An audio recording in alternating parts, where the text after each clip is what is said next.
It is always extremely difficult to be objective about the life of the founder of a belief system such as Muhammad, as his personality is inevitably blurred by an aura of the miraculous. Early biographers are preoccupied not with historical facts, but with glorifying in every way the memory of one they believe to have been a messenger of Allah. Consequently, there is a rich accretion of myth and miracle, mysterious portents and heavenly signs, of copying and plagiarizing from other religious beliefs and traditions. It is in fact the propaganda of an expanding faith. One of the sources that we frequently quote from is Ibn Ishaq's Biography of Muhammad. So we decided that our listeners should get to know something about such a prolific and honest author. Behind the legendary Muhammad, there lies very important stories that give us a more authentic picture of Muhammad the man, with all his ambitions, fears, anger, lust, jealousy, love, revenge, deception, aggression, etc. Although very little is known about his earlier years, the first certain date being that of the migration from Mecca to Medina, called the Hijrah, which took place in AD 622, it is still possible to build up the events of his real life as distinct from his symbolic one based upon the reports of the Seerah. The most comprehensive biography of Muhammad, called Sirat Rasulullah, was written decades after his death by Muhammad ibn Ishaq, who died 767. It is a fact that there exist no documents describing Muhammad and his formative years contemporaneous with him. All the relevant details were written with the benefit of hindsight and with the purpose of creating a distorted image of a man of almost mythic and superhuman qualities, sinless, isma', divinely inspired, faultless, fearless, political genius, etc. His life had to be made perfect to reflect the alleged miracle of the Quranic revelations. It became the compulsory sunnah for all Muhammadans, a way of daily life to be emulated by them in every detail, since it was the copy of the most perfect man, Muhammad. This doctrine has fixed the mentality and traditions of the Muhammadan Muslims in a time warp forever stuck in the 7th century. Ibn Ishaq was the first and nearest in time to the stories about Muhammad, since he wrote the biography about 100 years after his death. Unlike many later authors of Muhammad's alleged sayings and doings, gleaned from the 8th to the 10th mouths of reporters almost 200 to 300 years after his death. Muhammad ibn Ishaq ibn Yasar was born in Medina about 75 years after the death of Muhammad in 632-33 AD. His grandfather, Yasar, fell into the hands of Khalid ibn al-Walid when he captured Ain al-Tamr in 634 AD, having been held there as a prisoner by the Persian king. He was freed when he accepted Islam. Yasar's children, Ishaq and Musa, became traditionists, thus paving the way and preparing the author's life even before he reached manhood. Muhammad ibn Ishaq was associated with the second generation of traditionists, called the Tabi'een, the followers, who saw some of the Sahaba, companions, but not Muhammad, notably Az-Zuhri, Asim bin Umar bin Qatada, and Abdullah bin Abu Bakr. All these authors were so near to the events they recorded that they needed no isnad, chain of transmitters, to cite their authority or to prove the veracity of their collections. The isnad was needed much later on, when the traditions were removed several centuries after the death of Muhammad, and tens of thousands of made-to-order stories were concocted to fit in with the agenda of a one sect or a ruler or another.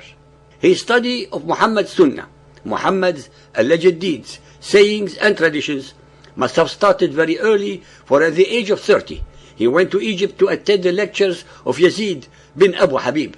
There he was regarded as an authority, for the same Yazid, his tutor, afterwards related traditions on Ibn Ishaq's authority. On his return to Medina, he went on with the collection and arrangement of the material he collated.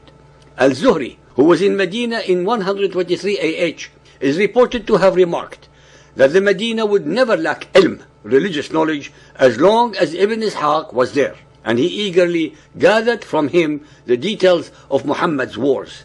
Although Ibn Ishaq's Seerah was preceded by several maghazi, books of conquests, of unknown dates. Nonetheless, there is no doubt that his biography of Muhammad had no serious rival.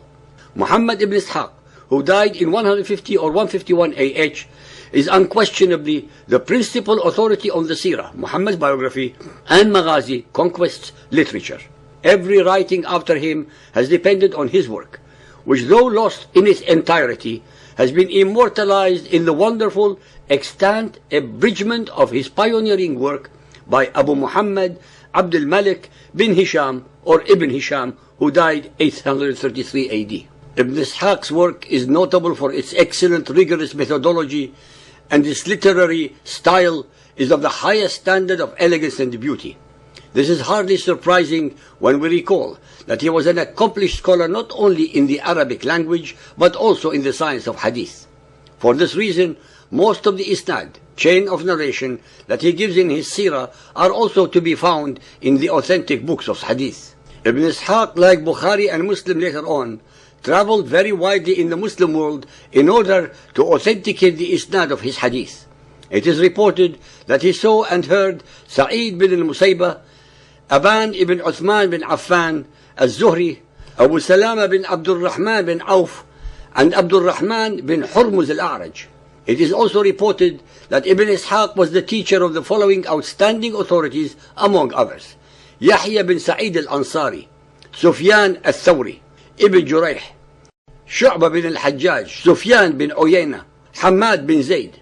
The second most authoritative book on Seerah is that of Al-Maghazi, Conquests, by Muhammad bin Umar al-Waqidi al-Salami, who lived from 130 to 207 AH and is buried in Baghdad. This book was widely read in various parts of the Muslim world. The third authoritative work on Seerah is Ibn Sa'd's Tabaqat al-Kubra, 9 volumes. Ibn Sa'd was both the student and the scribe secretary of al-Waqidi. The quality and scholarly excellence of this Tabaqat al-Kubra say a great deal about the academic competence of his teacher and patron. Ahmad bin Jafar bin Wahab, called al-Yaqubi, his work is unique for its examples of Muhammad's sermons not to be found elsewhere, especially those containing instruction and admonition.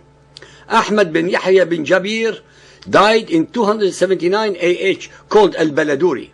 The work of this early historian is valuable for the text it contains of certain important agreements which Muhammad concluded with some groups and individuals, among others the texts of his agreements with the Christians of Najran and his agreement with the people of Makkah. Ibn Jarir died in 310, called Al-Tabari, authored a monumental world history, Ta'rikh al-Umam wal-Muluk.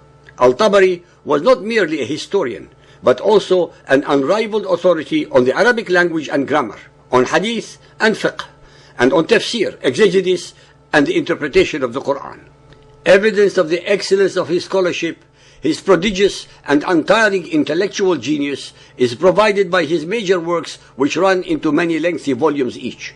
Abu al-Hasan Ali bin al-Husayn bin Ali al-Mas'udi died in 346 AH. He is a very well-known Arab historian, descendant of one of the companions of Muhammad, Abdullah bin Mas'ud, author of 2 books on history, including long sections on Seerah, both mentioned above. All the above luminaries in Islamic history and exegesis refer to Ibn Ishaq's Seerah in one way or another, a testament to his authority and the veracity of his reporting.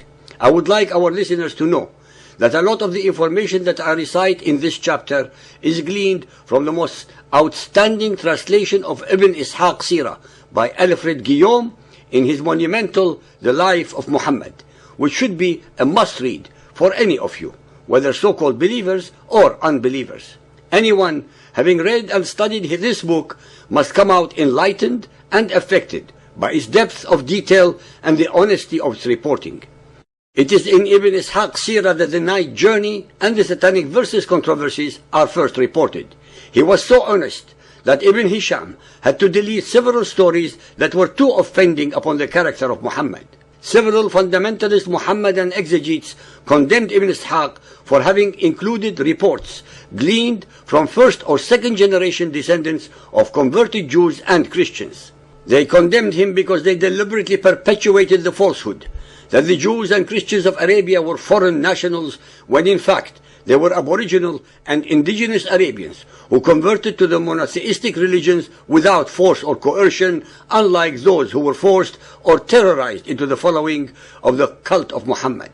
This hatred of the people of the book is institutionalized in the Quran in numerous unforgiving and unambiguous verses.